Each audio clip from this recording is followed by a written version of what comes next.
Ajde da ja odgovorim u dve rečenice na Velimira Ilića, za Velimira Ilića i Bogoljuba Karića. Pošto smo dakle ustanovili da Aleksandar Vulin nije ukrao ništa, već da se pobunio protiv Jula u vreme kad je Jul bio najmoćniji, a zato što je gospođa Kula, da ne kažu da sam bežao od toga.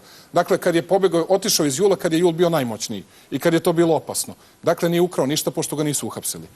Kažu, Karić je pokrao to i to.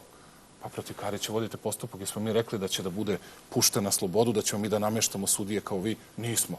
Ali ja moram da vam kažem, nije vam taj Karić pokrao sve ni na izborima u Aranđelovcu kad ste išli s njim u koaliciju. Nije vam pokrao sve kad je podržao Borisa Tadića da bude predsjednik Srbije. Nije vam pokrao ni onda kad ste njegov Mobtel prodali za 1.500.000.000, a danas Telekom ne možete da prodate ni za 950 miliona. A sad vam je problem u Kariću jer ne znate šta biste drugo da ispričate. Gonite sve ljude Velimira Ilića. Gonite i Velimira Ilića. Gonite koga god hoćete. Ama kad ćete da gonite ove najveće lopove koji su u vašoj stranci i koji ojadiše državu od svih njih 50 puta više, koji su učestvovali u kralja Milana i u kralja Milutina, koji učestvuju u svim ovim javnim preduzećima, koji su u svim pljačkama učestvovali, da me ubedite da je Jocić neki najveći lopov u Srbiji. Da me ubedite da je on najveći lopov. Pa ako ste ubedili nekog u Srbiji, svaka vam čast. Mene niste, gospođo Kolundžija. Mislim da nije...